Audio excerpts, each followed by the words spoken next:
Le secret de Ruth pour son mariage. Alors, ce matin, nous allons aborder la thématique quand la lionne s'éveille. Quand la lionne s'éveille dans les Ruth. C'est différent du thème d'hier, hein. C'est vraiment différent. Quand, parce que le thème d'hier, c'était comment éveiller la lionne en vous. Et maintenant, si c'est quand la lionne s'éveille dans une rute, comment ça se passe? Alors, nous allons immédiatement aborder cela. Bienvenue donc dans ce 32e jour de restauration familiale et conjugale. J'aimerais que vous compreniez tout simplement que la nature de Ruth, j'ai dit que la nature de Ruth peut être comparée à celle d'une lionne si l'on considère la force paisible et la détermination qui l'habitait. Donc, pour comprendre ici cette histoire de lionne-là, il faut voir la détermination et la force qui habitait Ruth. Voilà. Euh, J'aimerais vous dire ici que le fait que Ruth accepte donc d'assumer et d'embrasser sa destinée, cela s'appelle tout simplement la révélation de la femme lionne. La révélation de la femme lionne. On ne sait pas comment elle a parvenu à un tel degré de courage, de force et de décision après un deuil si tragique. Après avoir connu des douleurs si fortes, mais nous avons vu que malgré tout cela, le courage, la décision, la détermination, depuis le début, on ne fait que parler de ça. Est-ce que ces jours-ci, ce- la détermination, l'envie d'avoir la détermination, le courage t'anime? Nous avons vu ici qu'elle a pu mettre en place tout cela. On peut bien imaginer qu'elle n'est pas arrivée à tout cela du jour au lendemain. Ça a été un processus, ça a été, je vais dire ici, peut-être sa raison d'être, et ça a été aussi la décision. Donc, j'aimerais vous dire que moi, je fais partie de la race des Lyonnais. Vous croyez que qui va se négliger, qui va rester derrière?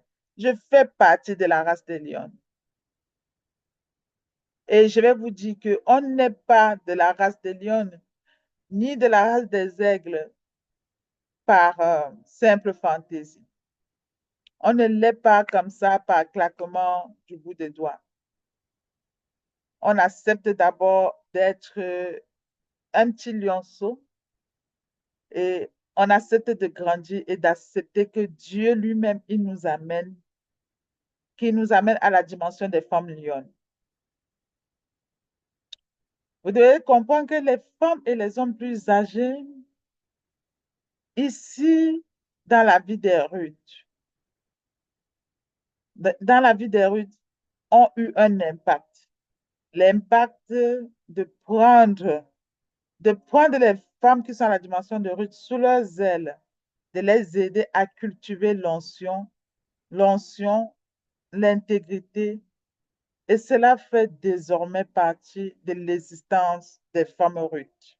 Donc, si tu es une Ruth là, si tu es une femme lionne, un aigle, est-ce que tu es en capacité de me montrer les personnes âgées auprès de qui, de qui tu as eu en fait à aller t'asseoir sur les ailes pour apprendre ce qu'est la vie, pour apprendre ce qu'est la vie.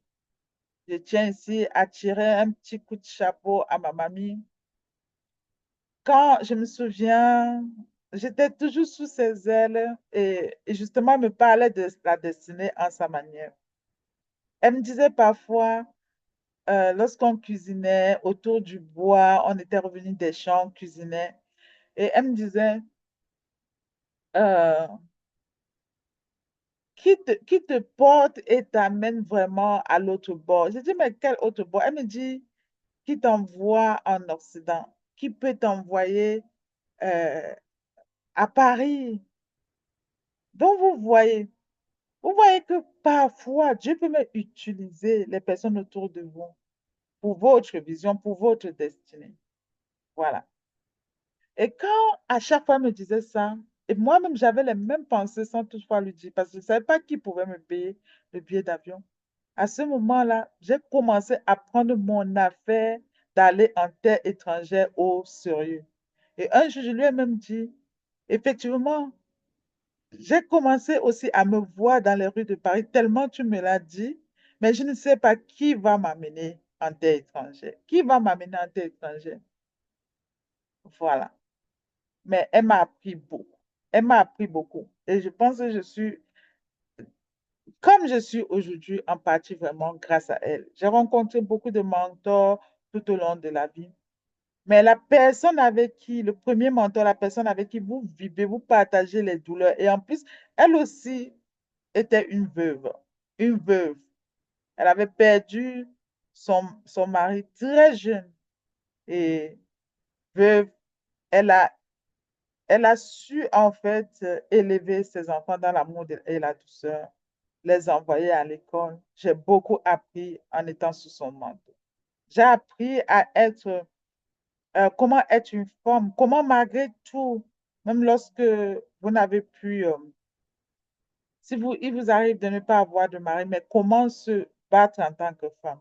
Les premiers, les tout premiers commerces que j'ai appris à faire, c'est-à-dire les ventes des beignets, tout ça, ça a été auprès d'elle. Comment épargner, comment gérer l'argent, ça a été à ses côtés. Comment diversifier même les activités, voilà.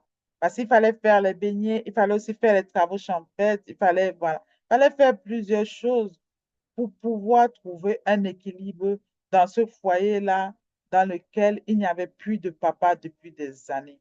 Mais il fallait que tout le monde mange, il fallait que tout le monde aille à l'école. Ça n'était pas toujours facile, mais elle a été là. C'était cette saison-là, ça fait partie de mon histoire. C'était cette saison-là et nous avons vécu cette saison-là ensemble. Mais sa sagesse, sa maturité, euh, sa vision de la vie, son approche, ça m'a permis à me bâtir. Ça m'a permis déjà à apprendre ce qu'est être une femme, à apprendre déjà dès tout petit comment entreprendre. Voilà. Et c'était une parenthèse. Donc, j'aimerais vous dire ici que, effectivement, quand vous êtes auprès des plus sages, vous cultivez l'onction d'intégrité. Vous cultivez l'onction de la diligence, l'onction même du travail. Avec elle, j'avais appris très tôt de comment se lever dès 5 heures du matin pour aller préparer le bénétariat, comme on dit au Cameroun, pour ramener, faire frire le haricot, lui réchauffer l'huile pour commencer à faire les beignets, pour que on ne rate aucun client. C'est-à-dire, vous savez, il y a une vague de clients des beignets là, ceux qui vont au champ. Ils passent souvent pour aller au champ très tôt le matin. Il y en a beaucoup, cette clientèle-là, qui vraiment, c'est une très bonne clientèle. Avec cela, vous tissez parfois des liens parce que tout au long des années, des jours, des mois, des années, ils ont en fait leur routine, vous avez la vôtre. J'ai appris à me confronter à toutes ces choses-là très jeune. Ça m'a donné très vite une certaine maturité. Une certaine maturité. Voilà. Donc, vous devez comprendre ici, quand vous avez la dimension de Ruth, votre rôle ici-bas est vraiment de puiser dans toute cette onction reçue, en fait, un ensemble de choses qui va vous permettre de poursuivre votre mission pour l'avancement du royaume de Dieu. Et cela, ça augmentera votre chance de triompher. Rien n'est plus agréable que d'apprendre auprès des hommes et des femmes sages, auprès des dévanciers qui ont déjà eu une certaine douleur, expérience de la vie et qui ont su surmonter. Auprès de ma mamie veuve, j'ai appris tellement. J'ai appris ce qu'est la douleur. J'ai appris ce que surmonter la douleur. J'ai appris aussi comment une femme peut élever les enfants toute seule. J'ai appris aussi comment une femme peut entreprendre. J'ai appris aussi comment on peut vivre dans le manque et qu'est-ce qu'il faut faire en fait pour sortir du manque. J'ai appris aussi comment elle nous inculpait et à ses enfants que notre situation actuelle n'est pas définitive et que nous devons voir plus grand. Elle nous disait toujours, elle n'a pas eu la chance d'aller à l'école, mais son rêve le plus cher, c'est de nous voir dans les plus grands bureaux. C'est de nous voir vraiment exceller dans nos études. Et c'est ce qui s'est passé. Je tiens à lui rendre grâce. Et c'est au travers des personnes comme ça que vous, j'ai dit que vous recevez même la chance, lorsque vous êtes sous leur obéissance, vous recevez la chance d'exceller, de triompher dans votre vie. Parce que ces gens-là, quand ils voient souvent une certaine obéissance, ils sont prêts, je dis que, à déposer leur manteau sur vous. Donc, ceci m'a permis tout au long des années déjà plus petites, lorsque je prends la parole devant le public, ça m'a permis de d'appuyer vraiment mon discours sur ce qu'est la détermination, ce qu'est vraiment, je vous dis, apprendre à se débrouiller. Voilà. Donc, vous devez comprendre que l'esprit de lion là doit être, c'est-à-dire ça doit habiter dans vous. Parce que le lion ici, qu'est-ce qu'il fait? Le lion ici, qu'est-ce qu'il fait? Le lion ici, sa mission est non seulement de chercher sa proie, de protéger les siens. Le lion se déplace d'un pas déterminé et précis. Le lion, c'est une créature majestueuse qui agit avec précision. C'est une créature qui prévoit son destin. Le lion est féroce. Il est prêt à bondir stratégiquement. Et le lion ici, il n'a pas peur. Il affronte l'ennemi qui le menace. Le lion ici, il chasse pour nourrir ses petits, pour nourrir toute sa troupe. Voilà. Quand, quand j'ai visualisé, je suis allée sur Internet visualiser un peu euh, les films sur les lions, tout ça. J'ai appris à observer cet animal-là. Et j'aimerais te dire ici, sois une lionne. Une lionne n'a pas peur des regards. Une lionne ne se laisse pas intimider. Voilà. Une lionne ne se laisse pas intimider parmi les troupes des animaux. Voilà. Il contre-attaque. Il se préserve et contre-attaque. Et vous devez comprendre que vous devez marcher avec cet esprit-là. Vous ne cherchez pas des histoires, vous ne partez pas à la provocation. Mais quand vous êtes sur le chemin de votre destinée, les obstacles viendront à vous. Mais vous devez contrecarrer ça. Vous devez contrecarrer, vous devez, au sein de votre foyer, au sein de votre futur foyer-là, être cette mère-là, une lionne, celle qui nourrit sa troupe, celle qui protège ses enfants. Est-ce que vous comprenez en fait le lien, le sens? Vous devez comprendre que vous êtes une héritière de génération. Voilà. Et vous devez rester forte.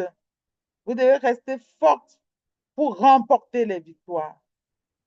Remporter les victoires. Vous devez aussi vous connecter à des femmes lionnes pour dédier à des femmes lionnes. C'est ça, en fait, pour remporter ensemble les victoires. Et quand, avec tout ce que je suis en train de vous dire, quand je me projette dans la personne de Ruth, nous voyons elle a réussi à établir une alliance avec Naomi en lui promettant de la suivre jusqu'à Bethléem et d'adopter le mode de vie local. Elle a dit que le Dieu de Naomi sera son Dieu.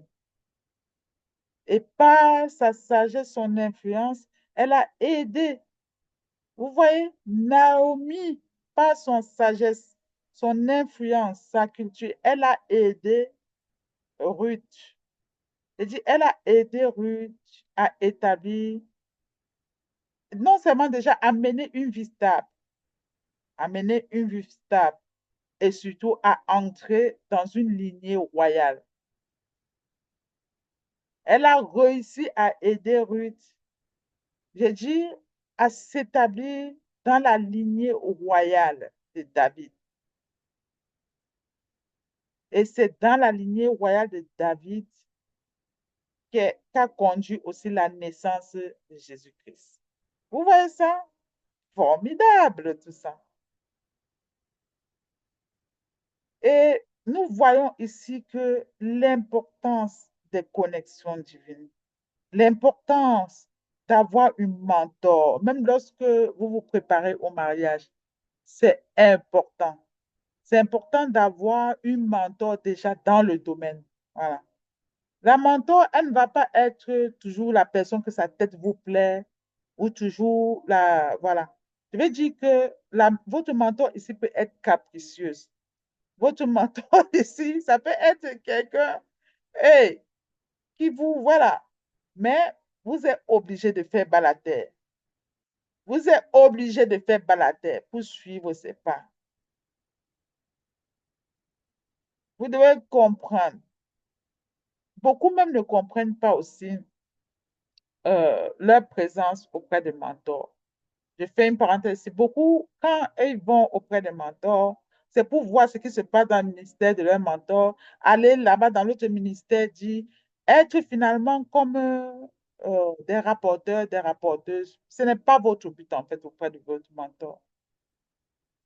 Vous devez suivre votre mentor pour l'aider, pour que ensemble vous agissez dans l'unité, dans l'harmonie, pour continuer à propager la dimension divine dans les nations. Et pour cela, je vais vous dire que Ruth et Naomi là, ont permis d'assurer la continuité de la lignée de Jésus-Christ ici-bas. La preuve en est, je suis en train de vous parler de cette histoire. Je suis en train de vous parler de cette histoire. Voilà. Donc, vous devez comprendre que vous devez, dorénavant, quand vous êtes une femme à la dimension de Ruth, vous devez certainement vous connecter aussi à d'autres femmes, à d'autres groupes de femmes. Vous devez faire front ensemble avec une certaine femme qui ont les mêmes visions, les mêmes pensées, qui pensent un peu comme vous. Voilà. Et vous devez mettre ensemble vos efforts communs et pour faire profiter des vies, des communautés, des villes, des nations entières pour des générations futures. Voilà, c'est ce que vous devez faire. Mais beaucoup n'ont pas compris cela. Par exemple, quand vous partez auprès d'un mentor pour vous asseoir, il y a des gens qui viennent dans le mentorat, tu les proposes, fais ci, ils te disent non, moi, je n'ai pas le temps. Ok, on comprend que vous n'avez pas le temps. Mais pourquoi alors? Peut-être ce n'est pas votre saison. Ce n'est pas votre saison de vous laisser mentorer. Votre rôle auprès d'un mentor ne peut pas juste être de venir comme ça et comme ça aussi. Vous n'avez rien à apprendre, rien à... Voilà. Votre rôle auprès de votre mentor, c'est d'apprendre. Et le temps d'apprentissage, ça doit durer entre 2 ans et autres 3 ans. Et au bout de 3 ans, vous-même, vous devez vous asseoir et voir votre progression.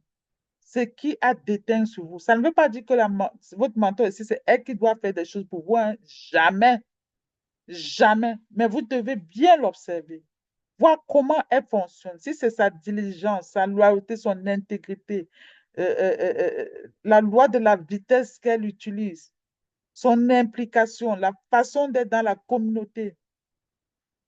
Tout cela, vous devez trouver votre voie et prier aussi pour que ça se déteigne sur vous. Même si vous ne faites pas la même chose, votre mentor peut être dans le ministère de la famille que je suis. vous décidez, par exemple, d'être, je ne sais pas, éditeur de livres, ça m'est venu comme ça, ou de faire dans la cosmétique. Mais la façon dont vous avez observé votre mentor, être connecté dans les nations, aller vers les autres, organiser les conférences, je ne sais pas, être un but pour les autres, il faudra que votre cosmétique, votre édition de livres, que vous puissiez propager à la même dimension que votre mentor ou même aller au-delà. Est-ce que vous avez compris ça? Je ne sais pas si vous comprenez les choses ici là. Sauf si peut-être c'est moi qui ai dû, voilà. Donc, ce que vous devez comprendre, c'est que Dieu désire vous faire prendre conscience du rôle que vous avez à jouer en tant que femme.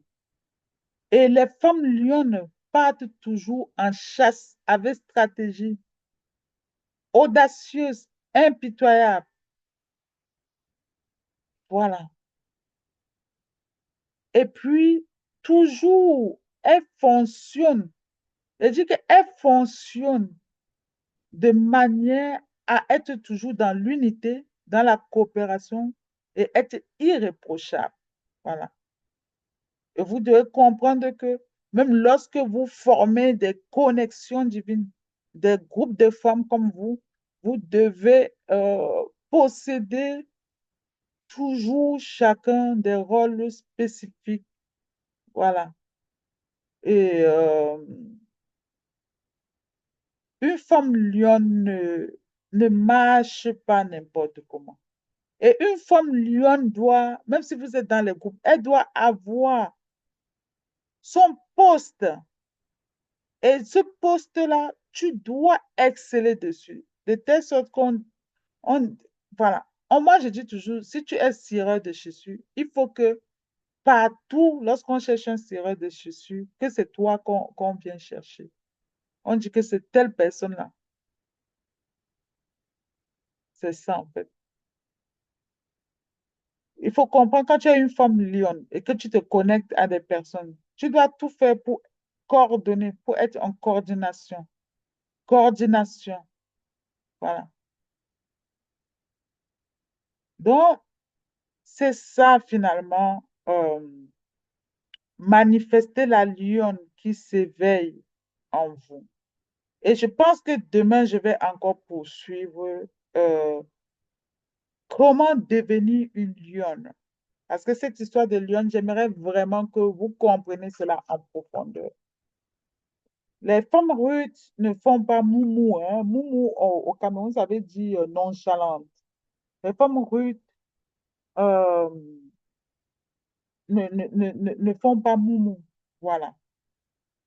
Donc, j'espère que vous avez aimé cet enseignement du 32e jour. Je vous dis à demain dans Grâce divine pour poursuivre. On poursuit, on ne lâche rien. Amen.